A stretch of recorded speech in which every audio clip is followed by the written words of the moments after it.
Welcome, everyone. I'm Angelo Robles to Angelo Robles' Effective Family Office podcast, where I look to distill the best practices and best ideas of the world's most successful families and their family offices. I hope to provide thought-provoking opinions and feature amazing thought leaders to our listeners of the podcast with an eye towards the future of the family office. We have a really, really interesting subject and guest today. Let's call it Meet the CIO of the $65 billion Alaska Permanent Fund Corporation. Effectively, for laymen, kind of the sovereign wealth fund, per se, of Alaska, and someone who's the actual CIO, and that would be a gentleman named Marcus Brampton. We're going to get to questions in a second, but to give people a little bit of context in terms of what we're doing, we have amazing people that are listening in live today to this interview, this podcast, this video, multiple single-family offices at well above 250 million, several well above $1 billion, and some really amazing organizations really spanning a broad breadth of allocators and investors, from people at Silicon Valley Bank, Sequoia, Goldman Sachs, Tesmanek, 500 Startups, First Republic, SharePost. So it's really exciting. I'm glad we have some very interesting and prominent people that are participating in their own way today. I do see that someone came on video. If you could take your video off, please. This is being recorded, and it does interfere a little bit with the recording. Thank you very much. And again, those that will hear this in the video or a podcast, there's many benefits to doing it live, mainly because we get amazing questions from our great audience, but sometimes a little bit of some snafus on audio and video, but it's going to be very, very much worth it. So really looking forward to the discussion. Marcus, welcome to the show. Thank you, Angelo. It's great to join you here, and it's great to have an opportunity to interact with all the guests you have that have joined. This is really a fun opportunity. Oh, you're such a wonderful investor and thinker. I got so many questions to ask of you. Why don't we start actually with that? How do you make decisions? Meaning, I'd like to know a little bit more about the information you subscribe to and how you receive content, process it, and that is going to be impactful to your role as a CIO of such a wonderful organization. Yeah, sure. That's a good question to start with, I think. So as you mentioned at the top, we're the sovereign wealth fund for the state of Alaska. We're currently managing about $65 billion a year. Up until 2016, the only use of our capital was to pay a dividend that went to all residents in the state here. And I think is kind of known as one of the first and only universal income programs in the United States. And the source of our capital is oil royalties from production in the North Slope of Alaska. In 2016, oil prices first came, or actually late 2015, oil prices first really came under pressure. We don't have an income tax in the state here, so the royalties flow to our fund in part, but a majority of them go to fund the state operations. In 2016, given the oil price environment, then we shifted to kind of an endowment model. So we still pay a dividend to residents of the state, but we also fund, actually now a majority of the government budget here, and to the tune of about 5% of the fund per year. So the context of how we invest has shifted in the last few years, and it continues to shift now. There was a day where Alaska North Slope crude was price negative. It prices off of WTI. So the economy's under a lot of pressure here. We're stepping up to provide somewhere between 75% and 90+% of the operating budget next year. And it's in a time of very uncertain financial markets. So I always felt like this was a high pressure job with a lot of people relying on us, but I do more so than ever today. And so that's some of the context. We have a 25-person investment team that I work with here. And the key decisions that we're making on a week-to-week or day-to-day basis are, what to do in the liquid markets in terms of overweight and underweight.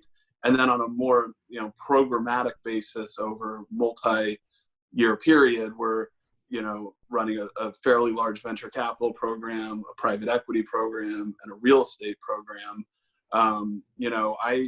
I think you asked about how we get information and what I read. Bank credit analyst, BCA research is kind of my go-to on macro issues, and I also read Grant's Interest Rate Observer. I like to balance the two, because if you just read Grant's, you'd end up with half your portfolio in gold. And actually, we just added gold for the first time, but maybe not as much as Jim Grant would suggest. So we have a weekly investment committee meeting that, as I'm sure a lot of organizations do, and we're making day-to-day tactical moves. And in fact, this morning we had our investment committee meeting, and we made some pretty significant shifts to our positioning from how we've been the last month. So that's on the liquid side. On the private side, we're legging into things, and we try to not have, outsized vintage year, exposure. So we'll deploy in the next 12 months the same amount we deployed in the last 12 months, in spite of everything that's happening around us in the markets and in oil. And I think the next vintage year of, private markets might be one of the better ones we've seen in a long time. So in February, most of us became aware here in North America of the becoming onset of COVID-19. And in March, it really hit us full force. And I'm in the greater New York area, so basically 7-8 weeks now effectively on quarantine. So there's an impact to all of us, including you and what you do with COVID-19. How have you managed that? Well, we've been working from home for the last 2 months, like probably everyone on this call. It's made it a lot harder to, get out to our assets in the field. We own a couple mall properties in the UK right now that are under a bit of pressure. I'd like to be on a plane to London to be across the table from, some of the key tenants and our lenders, but, we're doing more Zoom calls. The biggest impact of COVID obviously has just been the markets, and then the Treasury and the Federal Reserve's response to it. So I'd be remiss if I focused too much on the inconveniences of not traveling and working from home. And we went into the February time period with a pretty sizable overweight to cash and fixed income. And I don't say that to take a victory lap in any way, because last year the markets were up 30% and we had the same positioning, and I had a lot of explaining to do to our board. But it was in the first half of March, that was, it felt so good to be positioned that way. And we put about $3 billion to work, so 5% of our fund, into equities the first half of March. And so we came out of March into April with pretty balanced asset allocation versus our benchmark. And we've held that. And then actually today we've decided to go back into a de-risk posture. So we're not as much as what it was February, but we're now going to be underweight risk against our benchmark and overweight cash and investment grade fixed income to the tune of a couple $2 billion. And then on July 1, everything in our investment policy takes some time to take effect. On July 1, we have gold now as an investable option, and that's something that is not in our benchmark, so it'll be an out-of-benchmark bet, so to speak, but I plan to have a meaningful position in that. Yeah, that was actually my upcoming question in terms of kind of the shift in the allocation. And yes, I know with endowments, foundations, institutional investors, it could be a little more laborious and slow comparative to the single family office community. But it sounds like relative in this community, you're actually kind of Machiavellian, a little bit of a maverick, and excellent being in cash position. Okay, maybe not as much last year, but you're shining this year. But the ability to look at gold and other opportunities and not take a year to do it, but to work within the investment policy statement, have it adapted, and be a little bit more tactical in the allocation as opposed to strategic. Now, let's go into that theme a little bit. A COVID-19, let's look at March 23rd. The public markets are collapsing. Hard to say mark to market on quote unquote private interest, real estate, parts of it arguably getting crushed. Public markets have made an amazing comeback. We'll get a little bit to stimulus packages and the Fed and their involvement in artificially propping that up. But you must have looked at it as well as, hey, there is a time when we can't wait a year or two. We need to be more quick and tactical, even though we're a gigantic organization. And we need to maybe take advantage of opportunities the dislocation is causing. So give us an example of one or two things you did that maybe pounced upon an opportunity that you thought was a good buying price. Yeah, I mean, it happened so fast. I mean, and anyone that's followed, Berkshire Hathaway, I think,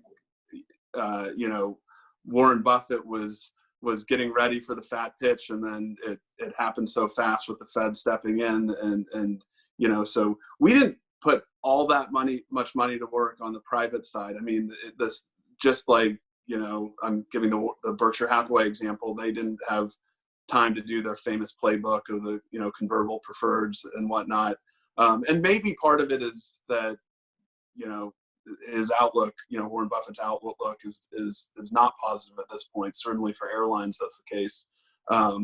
And so for us, all the action was in the public markets. We put $3 billion to work in mostly stock indices. We had on the private side a couple accounts set up with kind of opportunistic credit managers where we have a commitment and it gets activated under certain criteria. So I think one was measured on credit spreads in high yield, and another I think was driven off of a drawdown in the equity market. So we got some money to work, but it was measured in the couple $100 million range, which for our fund isn't a huge needle mover. We made one new real estate commitment in the month, and it was to a manager who is very active in structured credit, and in particular, Freddie Mac securitized pieces, a thing they call the B piece of that capital structure. And that manager had been putting money to work in late February and March, and then we kind of jumped into a final close on a fund. But the bulk of our real estate portfolio is owning very high quality properties for many years, and there was no action in that market and very limited action in leverage buyouts, deals that had been negotiated but not committed to in January and February basically all died. So it's very much a public market story for March for us. For sure, but very intriguing, as I said, that you've been able to be tactical during a time when some institutional investors could be very laborious in terms of their decision making. Given the fact that there may be some investing directly or co-investing, but the vast majority is going to be sourcing best of breed managers, a traditional alternative real estate, whatever it may be. And I think everyone's going to be very intrigued from someone as successful and as gigantic as the Alaska Corporation is, in terms of how do you source managers? How do you get in front of them? I have a lot of follow-up questions on that, but now they're probably looking to get in front of you, so you must get bombarded.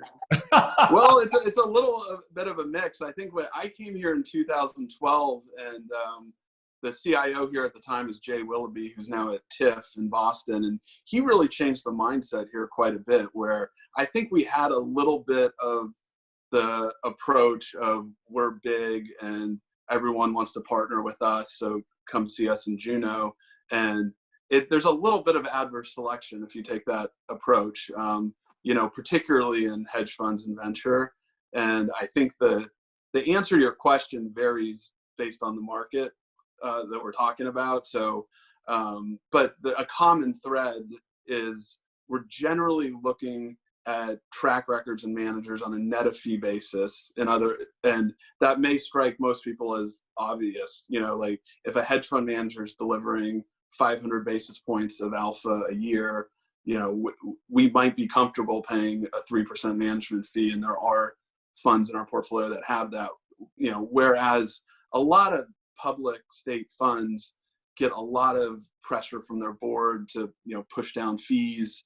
And that's good. I mean, we always try to negotiate the best deal we can, but I think some of the big state funds kind of gravitate towards, the managers that'll come visit them and the managers that will, accept, lower than market fees, or accommodate other, requests of theirs. So our starting point is that we want to be in, top quartile managers. We're a little bit less fee sensitive than some of our peers. And we do get involved in some emerging manager activity. We, on the private equity side, we have actually a pretty formal program that is called Capital Constellation, and we've partnered with a pension fund in the UK called Railpen, and we've also partnered with a Middle Eastern sovereign fund, and that program is about $1 billion of committed capital. And so when we get an inbound with a first-time fund, we often will send it to that group to be vetted and everything's different. So venture is an area where I believe there's some real evidence that there's persistence of outperformance. A top quartile manager 10 years ago is a little bit more likely to be a top quartile manager today than a third quartile manager. Whereas in, public equities, there have been studies that there's actually very little persistence of outperformance. So, venture is an area where we're doing a lot of legwork, and actually more of us visiting than vice versa, to access some of the, really sought after firms. And we've had some good success getting into some, capacity constrained firms. Hedge funds, we've set a pretty clear criteria that we wanted to have zero correlation to the traditional markets. And so, we're not in long short equity funds that are net long 30%. We're only in equity market neutral funds. We're very active in macro, both systematic and discretionary. And we have some event driven funds, but that hedge their positions. So that's probably a little more similar to venture, where we're looking for established managers with a long track record. Private equity, we've got this emerging manager program. But specific to your question, we're pretty open to people approaching us. We have on our website an email address associated with each asset class where folks can, send information on their funds. I'm active on LinkedIn. I'm generally open to people sending me messages with opportunities. So we try to keep a pretty open mind. We have a pretty small staff though, and we generally are not waiting for people to come to Juneau though. We'll pick an area, we'll try to talk to our peers and understand who the top managers are, and then be a little proactive on our end. In today's world of COVID-19 and limitations on meeting, are you willing to invest in a manager that you might have met years in the past, but simply you're making a mathematical and an analytical decision without looking them eye to eye? Or you feel you have to meet them before you allocate? Yeah, well, the real estate structured credit opportunity I talked about is almost an exact example of what you just said. I mean, that's a manager that I've known, so I've met them over time, but haven't interacted in the last year. And it was a little uncomfortable. I mean, we had to move pretty fast on that, and we thought it was a great opportunity, and we did it, and we did a lot of due diligence over Zoom, similar to how we're talking now. I think it's a little bit of a bridge too far to invest in a new fund you've never met face to face. But the world's changing pretty fast, so we may be in a different place a year from now, and we'll have to think through how we do due diligence on that basis. Yeah, I mean, I can make the argument that really it's a mathematical and analytical, a various information inputs to you, and arguably their charm face to face may try to take the shine away from things that you should be looking deeper into, whereas you're able to make that decision and still see them via Zoom. So you're correct. I do think we all feel that way now, but I think that will start to change depending on how long this lasts moving forward.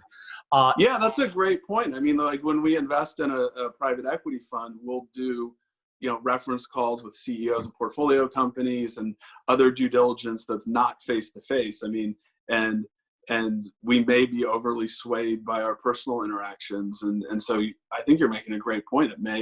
We may find, just like people have found they're more efficient working from home, we may find that it's a better due diligence process not to meet face to face.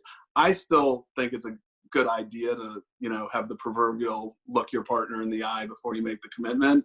But we may be moving in a new world on that one. You got to be careful. I'm based in Greenwich, Connecticut, with these charming Greenwich hedge fund managers, Sure. They have a lot of Sure. charm, of course. Well, we have some Yeah. of the best ones in the world in our backyard, so we're proud to be based in Greenwich, Connecticut. Most institutional investors are going to rely heavily, unlike single family offices, on consultants. Of course, you use consultants. Do you only stick to the tried and true? Are you willing to look at some consultants that are more focused on various niches? Yeah. Being a state agency, we have all these procurement rules, and they can at times be an impediment, but they're here to help us at the end of the day. And we've fortunately gotten to the point where when we hire a manager, we're outside the procurement rules. So we're exercising our investment judgment, and we go through a process that our board is aware of, et cetera. But when you get out of fiduciary managers, and this would include, investment consultants, we're now in RFP land. And, Yes. So a few years ago, actually when I came to the fund in 2012, we had one, primary consultant on alternatives, and we had one consultant to our board on the overall fund. And, we did an RFP, and we added, 5 or 6 new alternative investment consultants. So we've got a deep bench and of consultants to work with. And we've got, we work with Alborn on hedge funds and actually work with them a little bit on privates. And then on privates, there's 5 or 6. But it is kind of the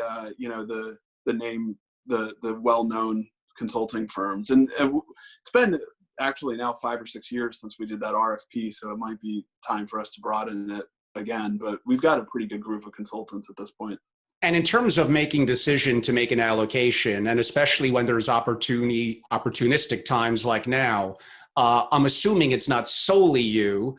Besides your analyst and recommendations, consultants, is there an investment committee? Is there a process? Is it consensus? Is it majority? I mean, how does that work in terms of before you make what you guys to move the needle is going to be a pretty significant allocation to a manager? Yeah, sure. Yeah, I mean the structured credit real estate opportunity was $200 million, and we kind of went through the whole process in about 2 weeks on that. So it was pretty fast. I mean, we have in our investment policy a requirement of a fiduciary consultant sign off, and that's kind of like a low bar. It protects us against something that's just not institutional quality. So I would call that kind of the institutional quality check of, can this group get, a blessing from an Allborn, or a recommendation to proceed. We then within the investment department have Thursday investment committee meetings. So that's what I referred to earlier on the call, that we made some tactical decisions in this morning's meeting. And on public market rebalancing and actions like that, call it 1% of the fund and less, we just act through that committee. That committee is a 2/3 vote out of myself, and I have 2 deputy CIOs. I have a deputy CIO for public markets, Jim Parise, and a deputy CIO for privates, Steve Mosley.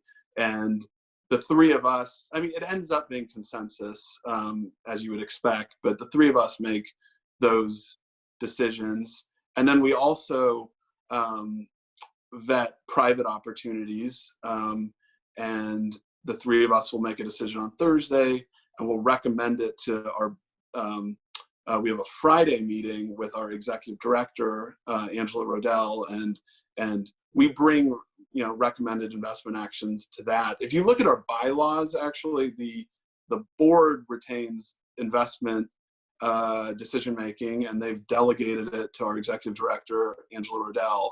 And then Angela has further, delegated it to this process that I'm describing. However, we make a recommendation that she, typically will sign off on with some discussion. So we've got I think a pretty good process. It's pretty fluid. I mean, because we're meeting week to week, and the written documentation of it is like minutes in an email. So I think we've balanced the rigor and process that would be expected of a state fund with an ability to act nimbly and make a move in a day or two if we have to. Yeah, that's more nimble than I expected, especially given the scale of what you guys are and being institutional, being rigorous, and having checks and balances and policy and procedures. I agree with that. That's a good thing. There must be some times, now it's on the record, so be careful what you say, that you must look at the single family office community that is starting on a larger scale to get more rigorous and institutional, but often could be very Machiavellian, making quick decisions, which could be good. And maybe a little bit of jealousy how they're able to do that without the layers of processes involved. But again, perhaps they're taking more risk in doing so. Yeah. I think you're framing it well. I think in the state fund world, we're probably one end of the spectrum in terms of flexibility and nimbleness. Compared to others, but this is the only state fund I've worked at, so I don't have that much to compare it to. But the first few years I was here, I was really frustrated by some of the process we had to go through, and in particular having, paying a consultant, money to do their work, having to, in the case of a private opportunity, wait a week or two for their report to come in. But I go to these conferences and talk to my peers, and 2 or 3 conversations of me complaining and then hearing from, a massive state fund CIO about their issues, I came to realize that we're pretty well set up here. The family office world, I can imagine, is probably quite varied in terms of, even things like having a written investment policy versus, a single decision maker who, can swing things around pretty broadly. So for example, our investment policy has target allocations, and if you're off those targets, you're making a bet. And so I think that has to be the bedrock of any investment organization, is to have, targets that you stick to and that you rebalance back to unless you have a view otherwise. And then some, vetting process of decisions you're making. And I'd imagine most family offices do have that, but I'm sure it runs the gamut. I think that there are, I'm not an expert on family offices like you are, but I'd imagine that there are some that are quite sophisticated that run almost like an institutional investment firm. And then there are probably others where, decisions get made over, a lunch with someone, and allocations could maybe be made more based on personal relationships than, looking at the broad opportunity set. And that can happen in state funds as well.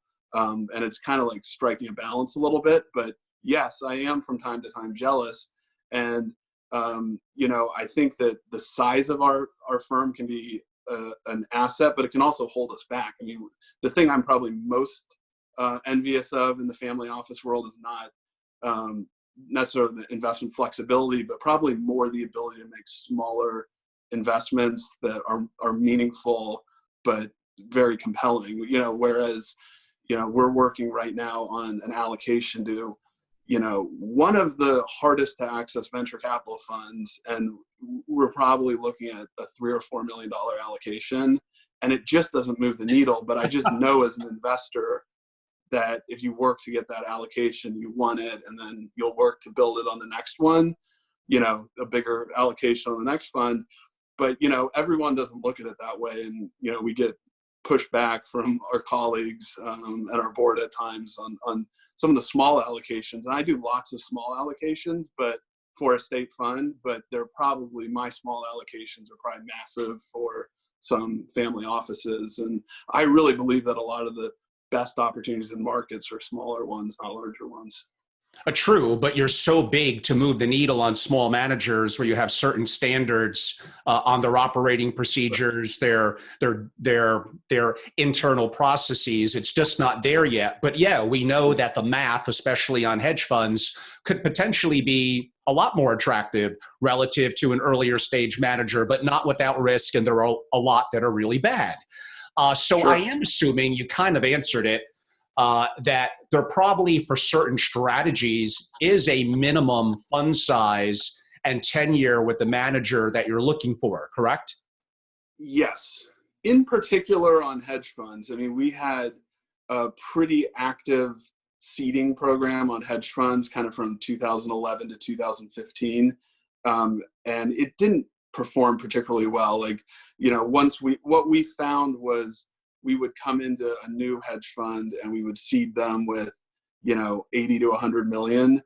And it's just so hard to raise capital, even with an anchor, investment from us that none of the managers we backed had much success in attracting additional limited partners.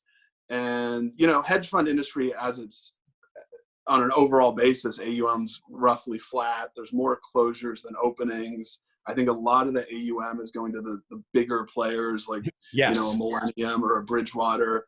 And the fund of funds, and we used to have money with fund of funds and hedge funds, we don't anymore.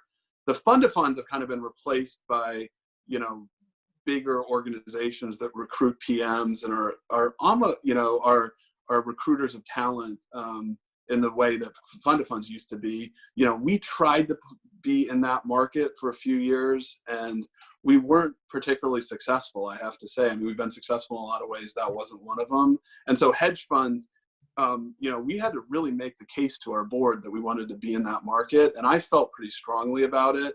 And I thought that everyone was thinking about it wrong on our board and our staff, that, and part of it was how we had, conveyed it to them, as it was always viewed as kind of like, shooting for equity type returns with lower volatility, maybe a little less correlation than, traditional assets, maybe a 0.5. And so we've trimmed the hedge fund program back and we started building it back up on, zero correlation managers, long track records. And it's been successful but it's competing for capital with cash and fixed income now, not equities. And I think that's a better place for hedge funds. And because of our history, going through that process, we're much more oriented towards the established managers. Venture, we're more tilted to the established managers just based on that like performance persistence factor in that market that I was describing. And I'm assuming you're re-upping in their funds every couple of years because you kind of have to, otherwise you're kind of kicked out. Right, exactly. But we have some newer managers. We're backing a life science venture fund called Altitude Ventures. The principal is a guy named Dave Mackey. And that's, a couple $100 million fund. We were in their fund 1, now we're in their fund 2. And then private equity, we're much more open to newer managers. We have this formal emerging manager program that I mentioned with Capital Constellation. And actually, yes, right now, venture capital is very hot with family offices as well, a little concentrated in the top players, very hard for families, even billion-dollar families to get into the funds for a variety of reasons, which we pretty much already indirectly touched on. If you don't mind, you already mentioned one, but since venture capital is potentially hot, what are some other venture funds that you recently have invested in? Sure. So we have a decently large focus on kind of life science venture, and it's an area that I'm sure we'll talk about later in this call. We've built a direct investing capability.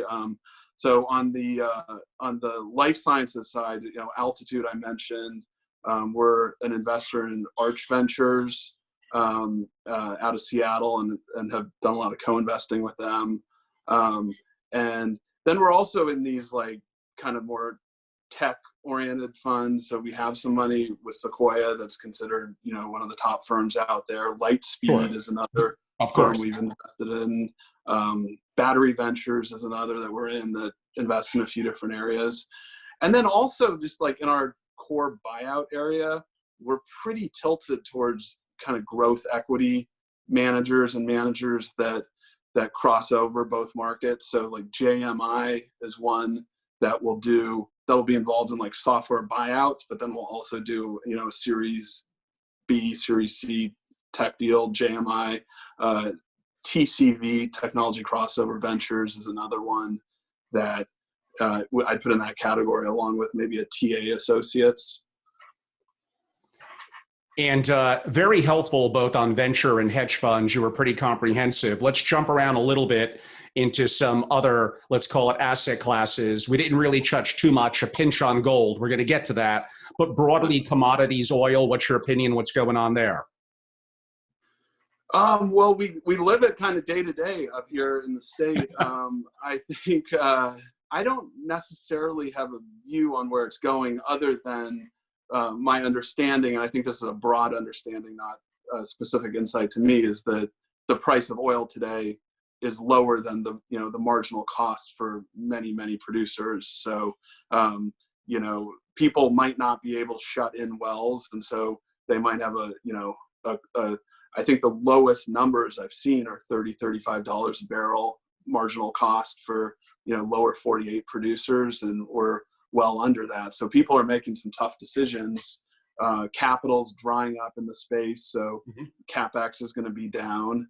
And my understanding, I mean, this is recent week to week things, is Saudi is now indicating that they're shifting to cutting output. I mean, so those are all bullish, but the bearish thing is that no one's driving. The flights are cut back dramatically. I think I saw a stat that in China, even now, domestic flights are only 30-40% of the volume of pre-COVID. So there's a pretty bearish backdrop, but oil can't be produced on a long-term basis below the lowest marginal cost. So I think $35 a barrel is something of a floor, but over the next 3 months, who knows? It's a lot more comfortable up here at 20 or 24, but so I don't see it going back down to single digits, but don't take that one to the bank. Let's jump into gold. I've had people like Peter Schiff on the podcast, really a tremendous gold, hey, look at the math. Look what's going on during COVID-19. And in theory, the math is gold should be skyrocketing. Yet, for a variety of reasons, the stimulus package, the Fed pumping central banks' money, arguably artificially into the system, is it keeping gold from having the rise that, in theory, on paper, the pundits would say it should have? I listened to your Peter Schiff interview, and I thought it was fantastic. And Peter's a little crazy. I mean that in a good way. My gold pitch is like a 2 on a scale of 1 to 10, and Peter's is like a 10. So so if Peter's listening to this and he's willing to coach me a little bit, I'm open to it. But I'm bullish, and we had a February board meeting where I said it was mid-February, right before COVID, and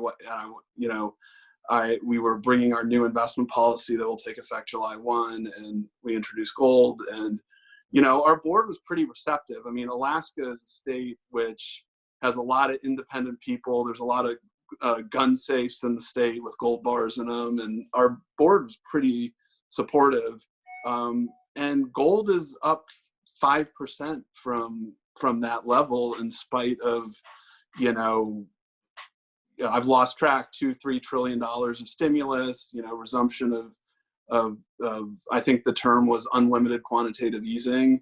And I've watched a lot of TV the last couple of months, but one of the things I watched on Amazon Prime was Milton Friedman Free to Choose series. And it from a monetary standpoint, inflation should just be the equilibrium between the supply of money and the supply of goods available. So if you have output under pressure, yet the government is providing checks so people can consume as if nothing's happening, that I would think that would have to result in inflation. And we're definitely seeing it in the grocery store, the price of meat, vegetables, et cetera. True. The CPI numbers that have come out have been muted, but they include things like,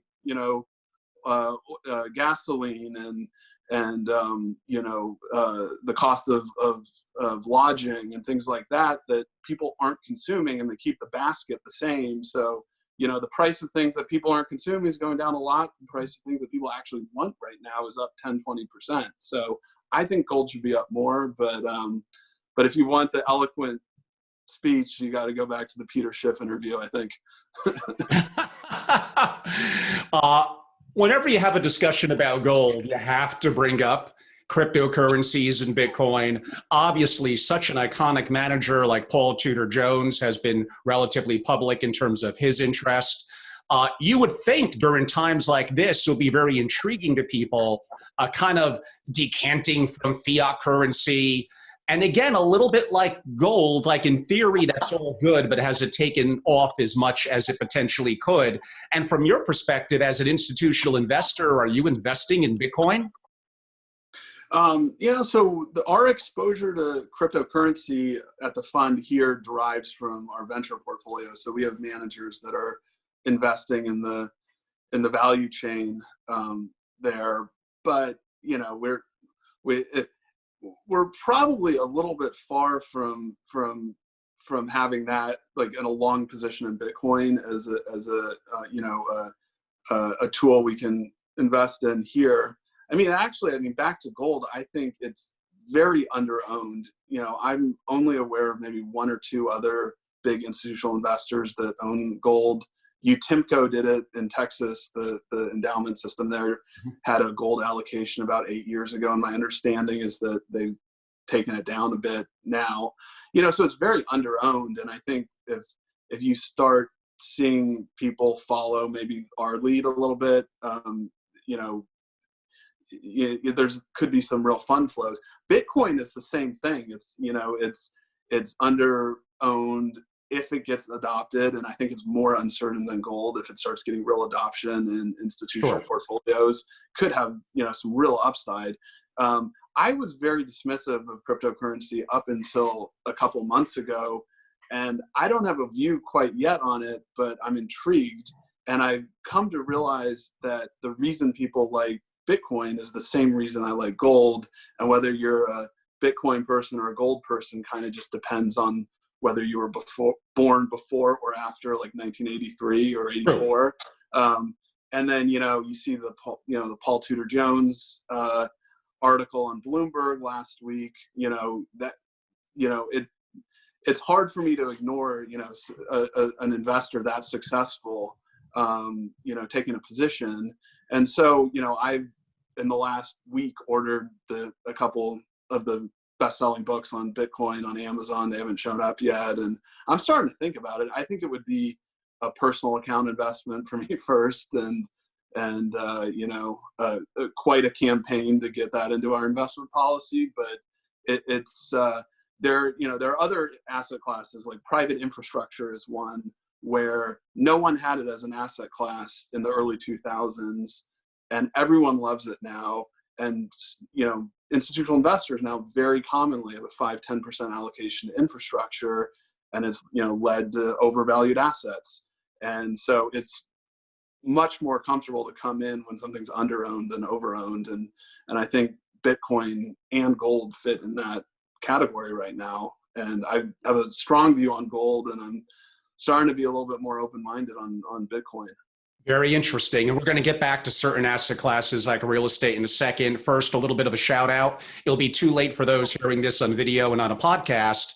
But if you're listening in live tomorrow, meaning Friday, May 15th, we have Jeremy Grantham on of GMO, mainly to discuss climate change, impact investing, his family office, and how they're actively investing, again, in what his passion and beliefs are. So it's actually at the same time. It's 2 p.m. tomorrow. If you wanted to shoot me a note, we have a couple of more spots available. And Jeremy's great. He spoke at FOA events in the past, but I haven't had him as a live interview or a podcast. So we're excited about that. Let me ask you a little bit of a question relative to your leadership, your team, the challenges of COVID-19. So your investment team has the advantage of not being steeped in a legacy system. Are you incorporating more advanced technologies, especially being a little bit remote, into your investment process? And if you could share a little bit of what you're doing and what your team is up to. Yeah, sure. Yeah, I mean, I'm not sure we're unique in this. In fact, I've heard a lot of people that have been positively surprised at how easy it's been to work at home. But we have a very good IT team, and we are able to access our files from home, and we're doing a lot of Zoom calls and whatnot. I think that's kind of the norm, but I never bothered to figure out how I can access a file from the office until now, and I was happy to see it worked well. On the using technology to make investment decisions, we're in these like quantitative hedge funds like a D.E. Shaw or a Winton, and they're kind of like cutting edge, and also in like kind of an arms race to an extent on having to reinvent yourself every 6 months because the model or the algorithm you were using now has been adopted widely and the edge is gone. So like it's hard to play in that arms race. We're starting to see it a little bit on the venture side. We're looking actually at a venture fund out of the Bay Area. It's an ex team from Maverick Capital that is using a lot of data science in selecting what deals to participate in. And what they do is get a lot of like real-time data on usage of apps. Like one of the demos I looked at was kind of a fintech app. So they have, for a given private company, 10 or 20 data sources, ranging from like who's funded them and turnover statistics on LinkedIn. But the key ones are kind of like downloads, usage, things like that. And that I think it's pretty far in venture from people like having the computer run the system. Whereas in hedge funds, the Bridgewaters of the world and the other names I mentioned are probably like a majority on like full execution on a systematic system. I don't see that happening in venture anytime soon, but people are getting, I think a lot more sophisticated on where to look for opportunities. We're not really trying to play in that arms race. We're not set up well to, other than to find who we want to back, in those areas. You're so connected, Marcus, to the world's greatest institutional investors around the world. You speak to the most successful hedge fund, private equity, venture capital people of all time. Give us a tip. Where is the smart money going? That's Sorry, a good question. I got you on a tough one. I think if you look at the like my peers, other state funds, there's a pronounced trend into private markets. We had a 3% allocation to private equity when I came in 2012, and we're at 13% today. I think, one of the investors I admire the most is David Swenson at Yale Endowment. He was an early pioneer in that with a very large, alternative allocation in the early 2000s, and I think that trend has some legs to it, in that it's so hard to access, smaller, fast-growing, good companies in the public markets today because people are taking longer to go public. So I think there's a lot of action in the private markets. And the other thing I like about venture and private markets is there's such a wide range between the top quartile and the bottom quartile. So if you're trying to outperform like we are, if you put the work into backing the right groups, that can result in several hundred basis points of outperformance. In the public markets, it's harder, obviously, and passive has really taken share from active management. I believe that trend is kind of hit its maximum at this point. I think, if you look at the percentage of the S&P 500 that is represented by the top 5 or 10 companies. That is to some degree a result of passive. And so like I really like activist strategies and hedge funds right now, because there's a lot of undermanaged companies where you look at the shareholder list and the top 20% of the float is owned by iShares and Vanguard and State Street. And activism hasn't had a good run the last few years, and I think that could be an interesting area. Some of the hedge funds we're in that I really respect are beefing up teams in that area. And then also hedge funds that I respect are beefing up their distressed debt teams, because if you look at the, non-financial debt to GDP is a lot higher than it's ever been in the US right now. And if the cycle does turn, there's probably going to be a big opportunity in distressed debt. Maybe Jerome Powell can kick the can a few years, but I think that investors should be ready to, take advantage of distressed debt opportunities. That is a great tip, and I would agree with that. And on that note, we are going to come back to some investment points, mainly real estate centric. We're going to take a little bit of a risk and go into politics and some things that are certainly impactful from a portfolio perspective. Right before I do that, a reminder to everyone, these are Marcus's personal views, and when I give a comment, they're my views. You need to do your own diligence relative to your situation. You should be a qualified purchaser and above, usually a single family office or above. And you need to be able to do diligence on your goals, risk tolerance, liquidity needs. This is simply an interesting discussion, I hope, to spark thought, to hear what a smart person like Marcus is doing, and to do your own research and diligence and make decisions that are going to be applicable for you. An institutional investor like Marcus, without concern over taxes and other issues, is very different than a private investor or a single family office. So again, do your own due diligence. Let's talk a little bit. We're both going to get in trouble now, Marcus. Okay. This came up in my Peter Schiff and my Anthony Scaramucci and other interviews that I've done. We hit a incredible low on March 23rd. We've had horrific unemployment numbers. We have small businesses in the U.S., especially in my backyard in New York. I'm sorry, a lot of these are not going to come back. Most of them are not even getting PPP and CARES Act money. And if they are, they will not come back, a lot of them.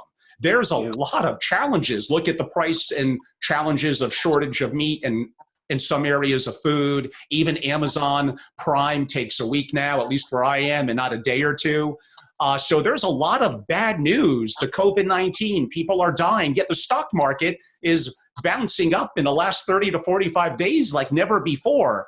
And I guess economists and people looking at it are scratching their head. It's not making sense. But if you look a little deeper at it, well, it kind of is. It's because we have a president who is in an election year. A lot of political leaders around the globe are kind of coming together.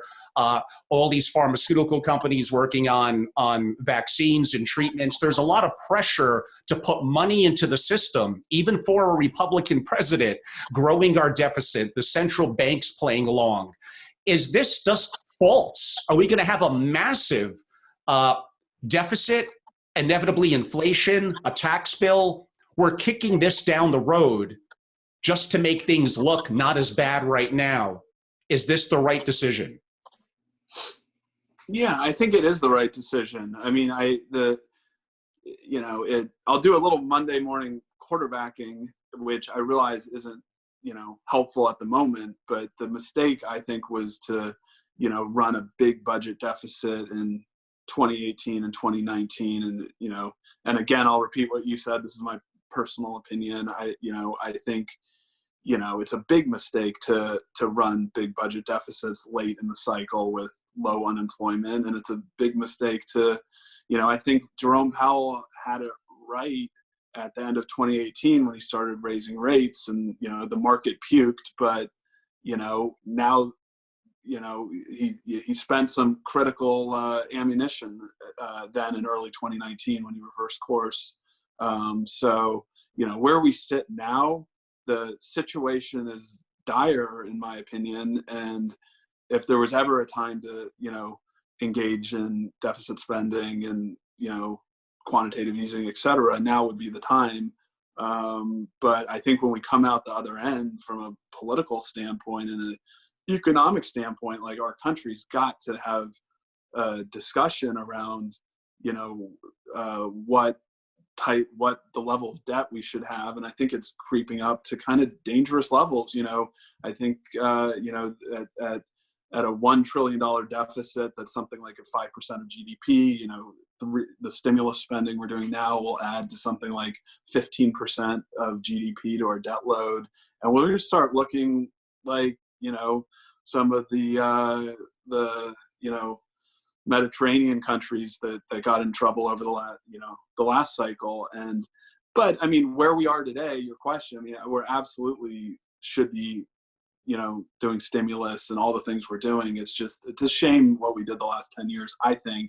And then I have a little bit of pessimism about the national discussion we're going to have coming out of this, which I think we need to, because we're so polarized today. And, we have, the president, who's the leader of the Republican Party, is a big deficit spender. And then on the, the Democratic side, things like MMT have been embraced. And so I'm not encouraged that we're going to have the discipline we need to have. And that's why, I urge everyone to look at gold. And that's why we're doing that. Yes, no, that's, very well said. And some of the discussions, and you heard some of my podcasts with Peter Schiff and others, we have tough decisions to make on certain companies and industries, airlines being the most obvious. They're obviously going to need a bailout. Is it their fault? Unlike the banks in '08, no, but you would like to have seen them have better risk mitigation, more cash reserves, and be a little bit less buybacks. So you can make the point, do we let them go bankrupt? Does a new company take them out of bankruptcy? Their planes are not going to magically disappear into space. On the other hand, they employ hundreds and hundreds of thousands of people. They have significant pension obligations. They have a great safety track record, let's admit that. And do we want a new management team coming in that's going to be more aware of the dollars and maybe not quite as good on safety? I don't have a great answer for that, by the way. I did comment in one of my Instagram posts, and Mark Cuban, who's much smarter and more intelligent than me, said the same thing far more eloquently. If we're going to nationalize, it feels that way, some industries and have the government bail them out, is there a way for the American people to participate in their potential successes, mainly through warrants? So as opposed to getting $1,200 stimulus checks, which I know is needed, you got to pay for food, etc., although it may make me a little scared relative to the deficit, is there an opportunity for the American citizen to participate in some of these companies that we're going to, I guess, I hate to use that word, but need to bail out? I mean, that sounds fair to me. Yeah, I think you're right. If we go in that direction, there should be, and we're picking winners and losers, the winners we pick, we should have, some real stake in. I was kind of referring to like in the worst of the storm of just liquidity drying up and if you have an airline that can't make payroll, extend credit and yes, take a stake, but we're going to have overcapacity in lots of industries. I mean, we bailed out General Motors in the great financial crisis. I have, in my household, we have 2 cars. Neither of them has been driven in 2 months. And I think that there's going to be more remote working. I think we'll have overcapacity in the auto industry. We'll have overcapacity in the airline industry.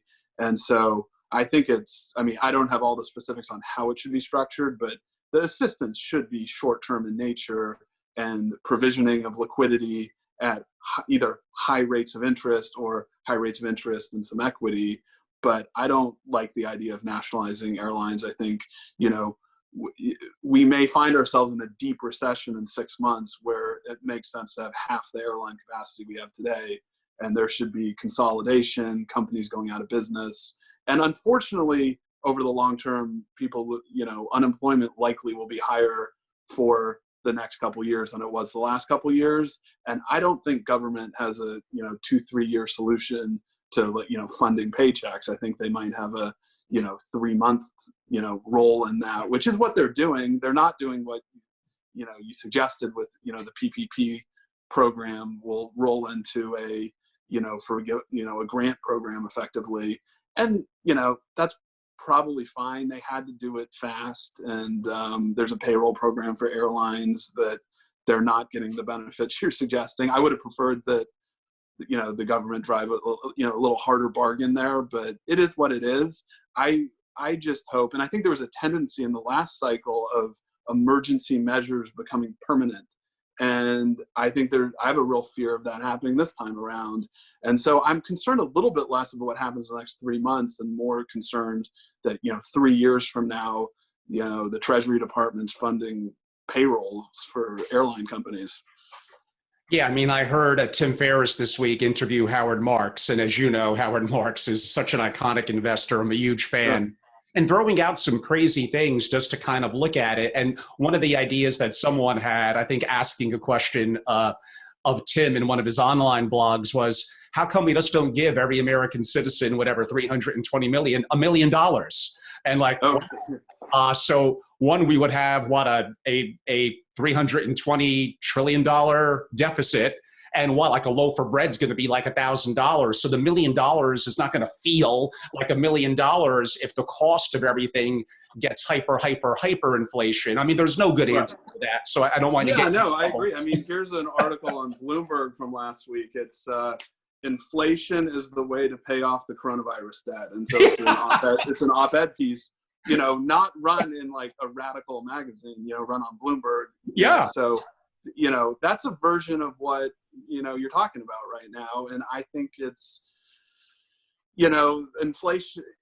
I used to always think like inflation was the $1 million question of if, you can have government spending and QE and all these things. And if due to the velocity of money, inflation doesn't come along, it's hard to argue with it. But we're now shifting to the discussion of, no, actually inflation above what, previously was targeted is actually what could be the solution here. I always thought that was, the possible negative, byproduct. So, I think we may be headed in that direction, and it's concerning to me. Yes, maybe. Let's we'll go a little back to investing. We didn't cover real estate. I would think you would have concern if you have significant holdings, whether directly or through funds, in office space in certain inner city areas where, again, we may have more remote workforces and the need for social distancing, movie theaters, that's retail. Now, there may be some decent points like multifamily housing, storage, but what are you doing about your real estate portfolio, and are you looking to make some quick adaptations to it? Yeah, so we own a significant amount of real estate directly in the actually 5. We own 1 hotel property in Washington, D.C. So we own property in the 4 major areas. You're right on how things are playing out. And, in apartments, and this is consistent with the apartment REIT earnings calls that have been coming out, rent collection's been very strong and occupancy's been strong. And, that could turn if we go into more of a recession, but I think multifamily is going to be very resilient. The real risk there is just cap rates got so low for several years. People were paying sub 4 cap rates for high quality product. That I think could, in the short term with where rates are going, it's, maybe not that big of an issue, but on a longer term basis, I think people will maybe regret some deals they did the last few years just on a valuation basis, but I think fundamentals are strong. It's the same story in industrial. Fundamentals are very strong. And, if anything, maybe improved through COVID. Retail has been very difficult for us and for others. Starbucks was the last company this morning to come out with a big announcement that they're going to expect rent relief on all their stores. And there's a haze of uncertainty there. There already was going into this, just given the trends in the department stores, and that's only going to get worse. And I don't have an outlook on it really, to be honest. I mean, we're day to day. Our position, and this was, Simon Properties came out with earnings last week, and they emphasized this. They're viewing lease agreements to be a contract that they expect to be honored, and we have that same position on the retail properties we own. But there's weakness, and there already was weakness. So that's going to be a tough place. I think there has to be consolidation and reduction in capacity, people doing, and if you own the right retail real estate, it is, that is an opportunity, to develop apartments on it. We own some retail in downtown Seattle would be, a good location. Downtown Seattle probably doesn't need another apartment development or condo development right now, but it's still, multi-generational, very valuable real estate, and it'll take some time to work it out. On the office side, I think the jury's out. Like, on one hand, a big headwind in that sector for the last 5 years was companies compressing more and more employees into smaller footprints with an open office space concept, more cubicles, less offices. It's early to say, but a lot of people are expecting that to reverse. Like, if a little bit more space probably would be a good thing.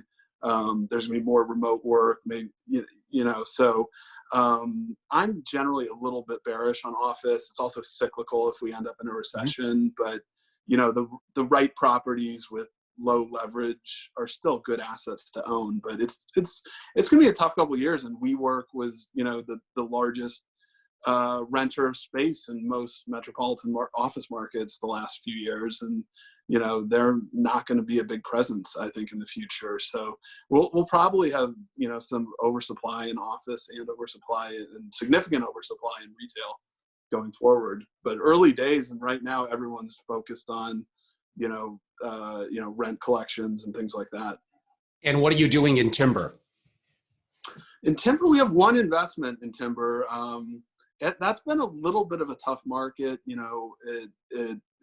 Housing starts increased, but right when lumber and timber pricings were getting good, the trade issues with China started, and there's been maybe a little bit of oversupply there, so it's gotten soft. I think that the best investments that have happened in timber in my career that I've seen are people buying companies that have unrecognized timber assets. So the LBO Boise Cascade back in the mid 2000s was one where, overnight it was like 2 times your money because the public markets weren't ascribing value to the timber. So, on the margin, it's tough because a lot of the timber companies were making money through selling development parcels. That will stop for a while, and it'll probably be a tough market, and because it's so reliant on new home construction. But True. Timber's a great asset because people tend to own it with no leverage, and you can hold it for many years. There's actually, for family offices, more of an advantage in timber than for us because we're tax exempt. And if you're, depreciating, I'm not a tax expert, but, if you're availing yourself of some of the tax aspects of timber, it can be a really fantastic, personal investment and generational asset to own. I mean, a general question relative to fat tail risk and black swan events, things that just come like COVID, arguably a black swan event. We've had pandemics kind of like this, Ebola and others before, that were actually more deadly, just didn't spread the way this does.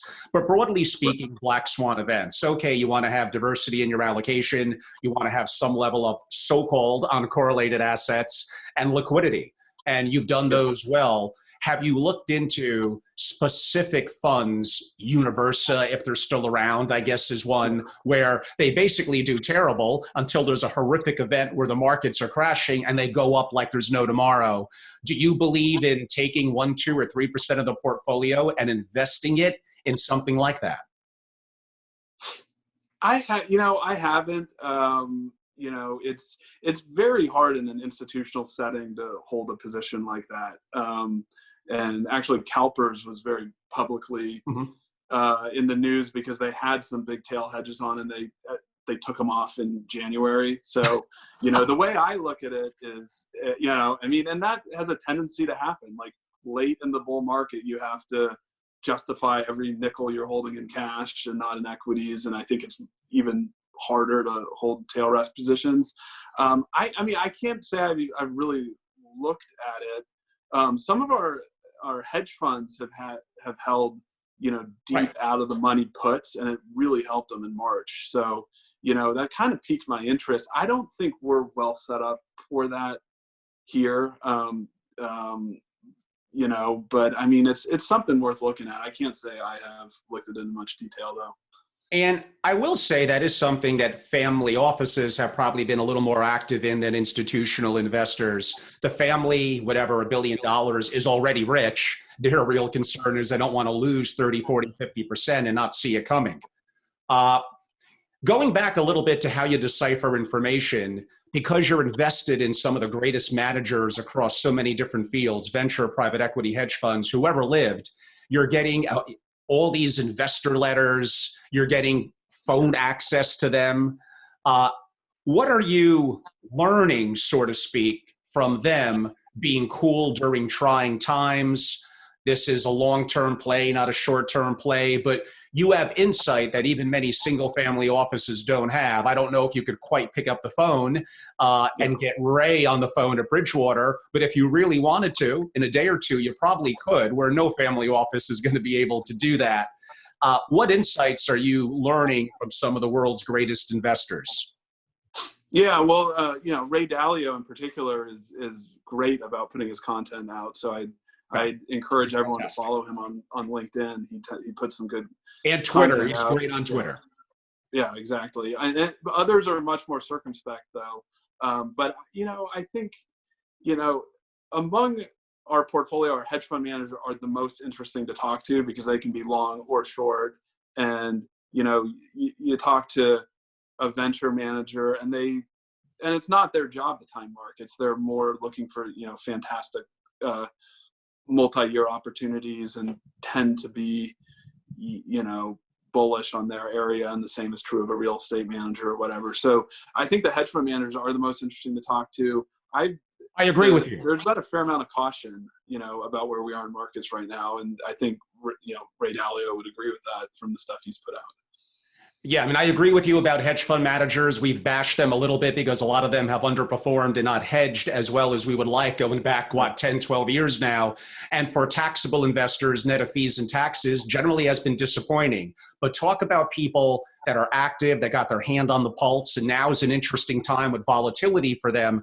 I think you get some of the greatest insights, and usually they happen to be very intellectual, very smart. And again, that Greenwich crowd could be very charming, will surprise you sometimes, Marcus.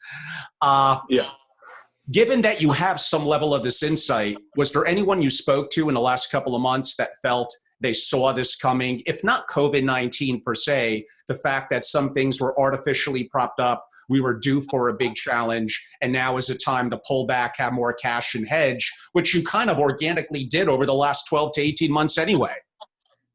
Oh, sure. Yeah. I mean, Elliott Associates is a firm that I really respect. And Paul is the best. We've had him speak before. Yeah.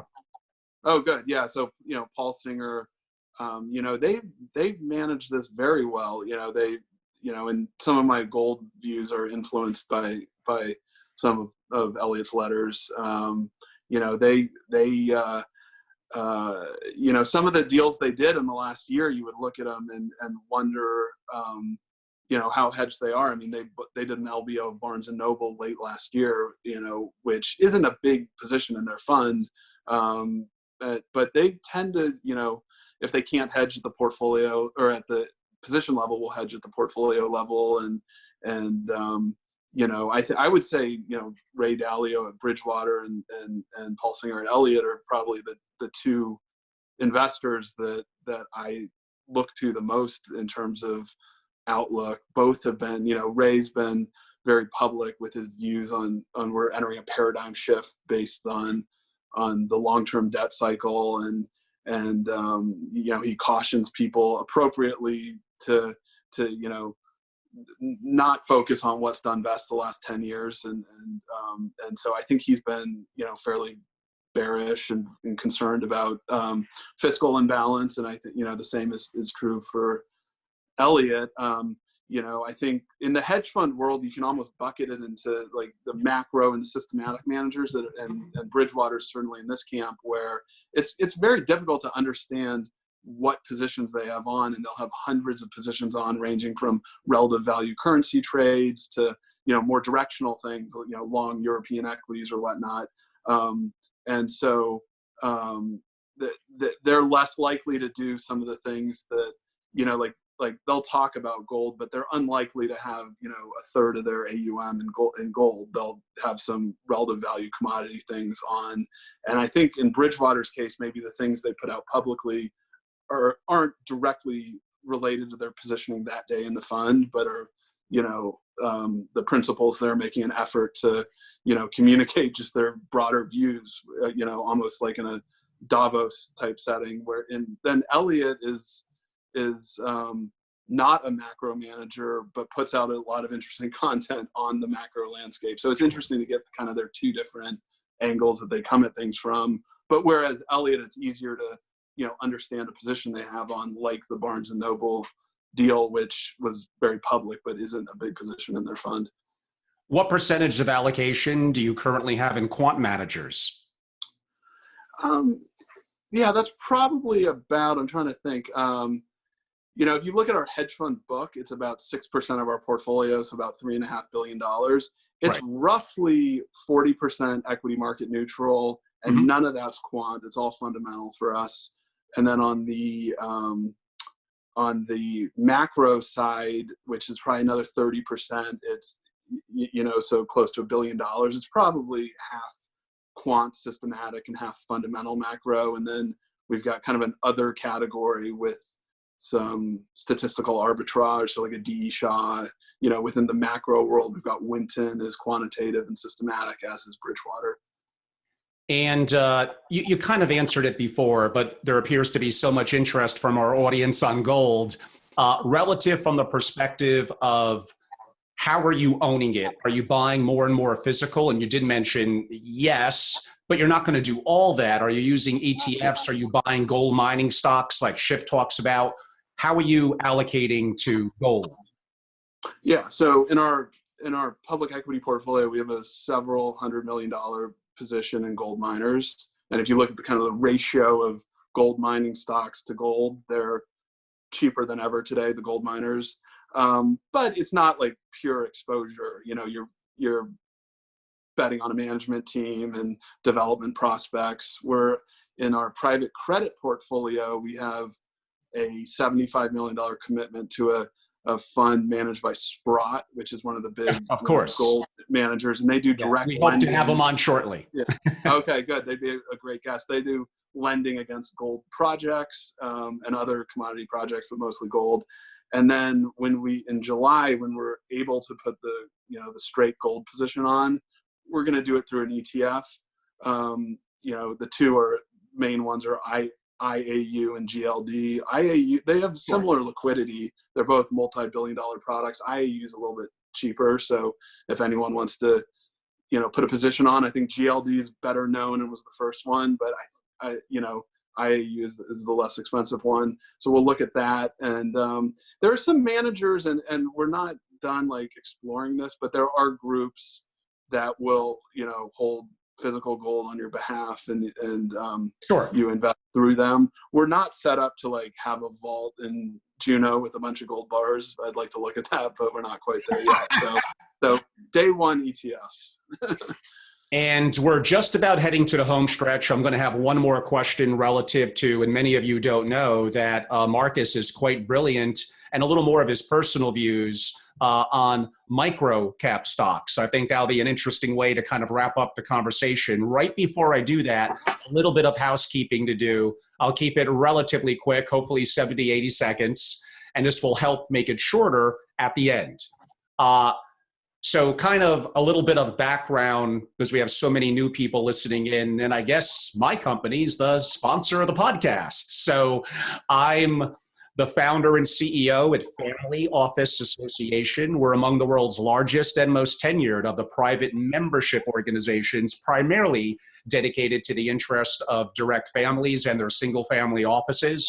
We do a tremendous amount of proprietary content, busier more than ever during COVID-19. And although we love doing a truckload of physical events, we're good at it, we're around the world. And many of the people that Marcus mentioned today have spoken at FOA.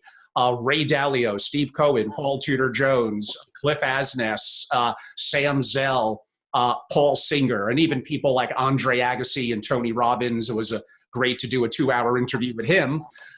Really, it's been a lot of fun. Now, COVID-19 is making that a little bit put off to a future time, but we've been incredibly active doing effectively daily online video meetings for our members and providing a series of services from content to connectivity among the world's greatest investors through private portals that we create inside a family office association. So if you're not a member, reach out to me, inquire. It's great to have some of you as a guest live on here, but to get really the true value-added benefits of being a member, you must be a member. So that's a little bit of my pitch for my company, where I'm founder and CEO, Family Office Association. And lastly, as we begin to wrap up, Marcus, talk to us a little bit. Now, I would really love to do a separate podcast. We could do an hour to an hour and a half. We probably got about 4 minutes. But give us a little bit about microcap and why now potentially may be a very interesting time to be more active in that, let's call it, asset class. Sure. Yeah. I probably about 10 years ago, I got really interested in kind of sub 100 million market cap companies. And there's a lot of, overlooked and underfollowed businesses. There's a lot of scams and companies you don't want to be involved with, but I think it's probably the most inefficient part of the market today. So the first investment I got involved in was around 2012. I invested a couple $100,000 of my money in a company called Callaway's Nursery, where it was a lull in work and it showed up on an under 5 times EBITDA screen. You do a little bit of work and you realize they own the real estate under their stores, and it's 2 or 3 times the market cap. And that was my first toe in the water. And fortunately for me, about 6 months later, a hedge fund built a big position and did an activist campaign, and I made like 3 times my money and was like, wow, that was easy. And it's not always that easy, but the thing that's interesting about these companies is they don't get followed by Wall Street research. If you pick up the phone and call the CFO and say you're a shareholder, they'll return your call. If they don't return your call, you probably don't want to invest in the company. You can ask them about their business. You can look at their financials and the valuation, and there's some really interesting opportunities. So, and the other reason I like it is it doesn't really conflict with what we do at the permanent fund. So that I'm kind of, earlier in the discussion, I talked about the smaller opportunities that aren't needle movers for us. So I can trade some stocks that, wouldn't be in the purview of our equity portfolio managers. And so in the last couple of years, I built a position in a company called Scientific Industries, actually a 6% position.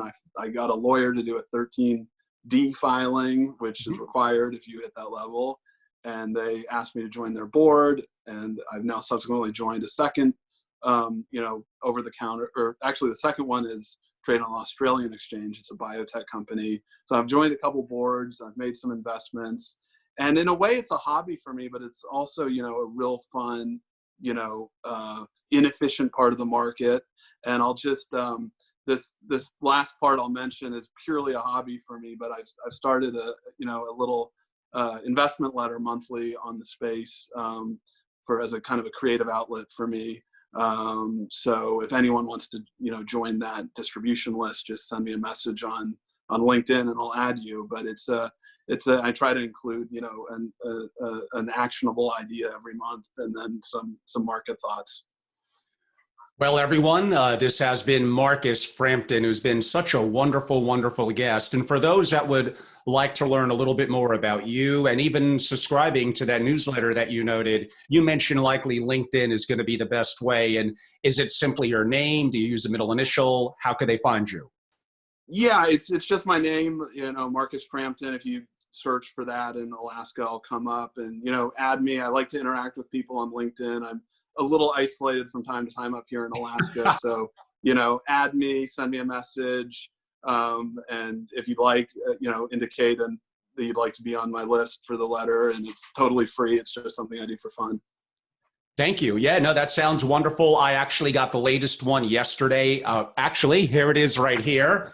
It's fantastic. I printed it out. It's so professional and an opportunity in inefficient markets to potentially perhaps do well. Again, do your own diligence.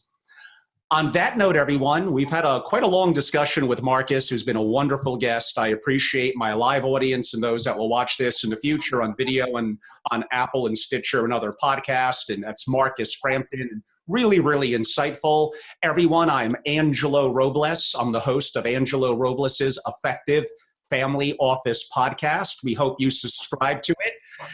Apple is very easy. You all know how to do that.